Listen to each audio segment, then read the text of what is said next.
No more free stays. Canada ends costly asylum hotel program. Welcome back to Canada Chronicles. Canada is about to make one of its biggest immigration shifts in years. After spending more than $1 billion on hotel rooms for asylum seekers, the federal government will end this costly program on September 30th, 2025. While some see this as a win for taxpayers, for thousands of people who relied on these accommodations, the future is filled with uncertainty. In this video, we'll break down what this decision means for asylum seekers, for cities already stretched thin, and for Canadians worried about the housing crisis. And stay tuned until the very end, because we'll uncover the hidden crisis. What happens after September 30th? A reality that could change the way Canada handles immigration going forward. Make sure to subscribe and turn on notifications so you never miss critical updates that could affect your future. Let's get started. The problem that sparked the decision. For years, Canada has been relying on hotels to house asylum seekers when municipal shelters and community housing reach full capacity.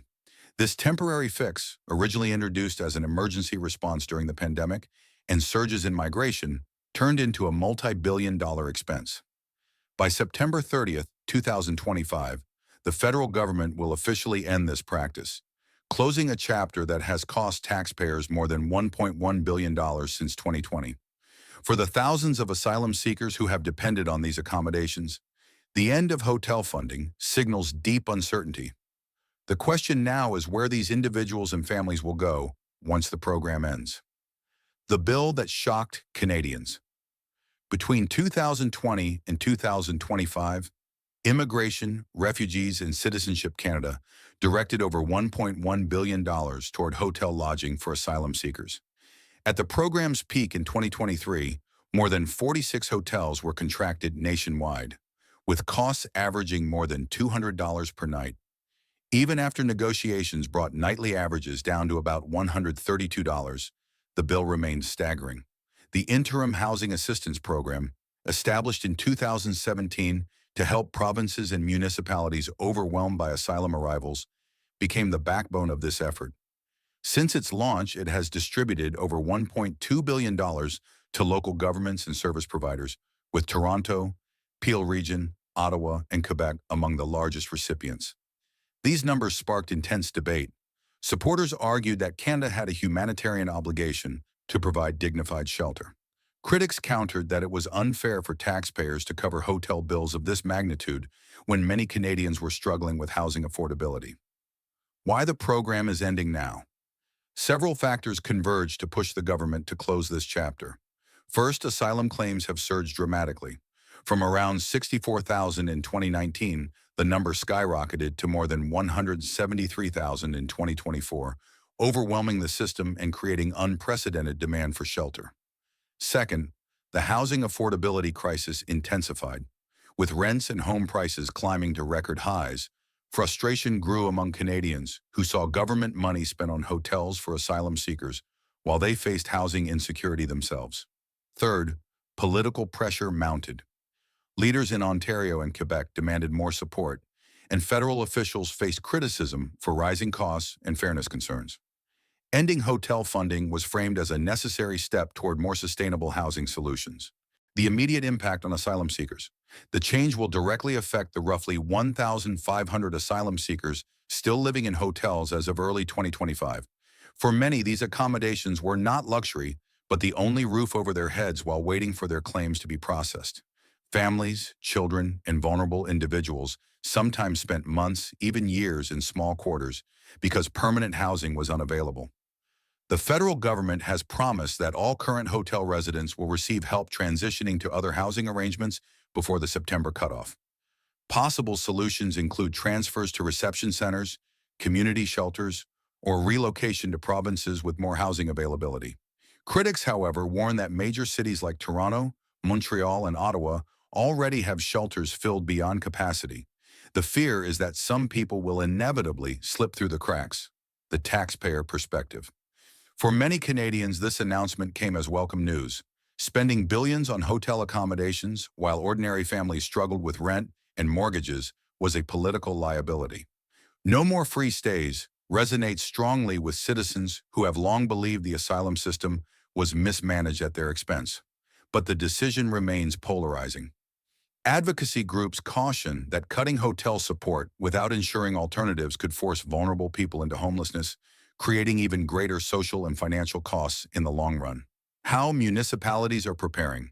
Toronto has been one of the hardest hit cities, hosting tens of thousands of asylum seekers since 2017. At the peak of the crisis, nearly half of the city's shelter capacity was filled by claimants. Federal reimbursements worth hundreds of millions kept the system from collapse. With hotel funding ending, Toronto and other municipalities are working urgently to expand shelter beds, build modular housing, and strengthen partnerships with nonprofits. Yet progress is slow, and the September 2025 cutoff leaves little margin for error. The human side of the story. Behind these numbers are real people. Families fleeing war, persecution, or political instability found themselves living in Canadian hotels for months. For them, those rooms represented both safety and limbo. Parents struggled to give children stability in a temporary setting, while young adults tried to start fresh in a system plagued by delays. Advocates argue that removing this safety net too abruptly risks homelessness, exploitation, and unsafe conditions. They warn that Canada could damage its international reputation as a welcoming country if asylum seekers are left without a clear path to shelter. Thanks for staying with us this far. We appreciate your time and hope you're finding this information valuable. The hidden crisis. What happens after September 30th? On paper, ending hotel funding looks like a cost-cutting success, but in practice, it could spark a hidden crisis in Canadian cities. With shelters already beyond capacity, thousands of asylum seekers risk displacement. Local officials fear overcrowded facilities, encampments, and rising tensions between newcomers and residents. Ontario faces the steepest challenge. The province has repeatedly called on Ottawa for more resources, warning that municipal systems cannot handle the surge. Politically, the stakes are enormous. Images of families sleeping in parks or outside shelters could ignite backlash against both provincial and federal leaders. At the same time, many asylum seekers contribute positively to their communities. When permitted to work, they often fill essential roles in healthcare, agriculture, construction, and hospitality. If they are left without stable housing, their ability to integrate and succeed is compromised, creating long-term costs for both communities and the economy. Economic and demographic context. This development does not stand alone.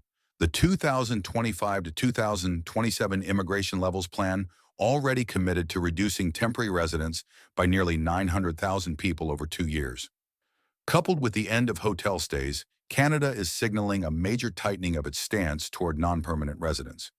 The Parliamentary Budget Officer has cautioned that these reductions could slow GDP growth and intensify labor shortages in critical industries such as farming, construction, healthcare, and hospitality.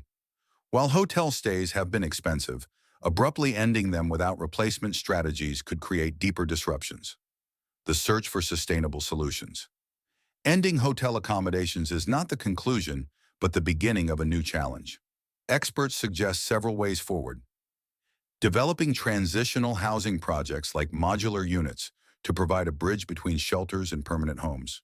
Accelerating asylum claim processing to shorten the period individuals require temporary housing. Expanding relocation programs to move claimants to provinces with more affordable housing and stronger labor demand. Strengthening federal and provincial cooperation to ensure resources are shared more effectively. Partnering with community and faith-based organizations to deliver settlement support and affordable housing. Public opinion and political stakes.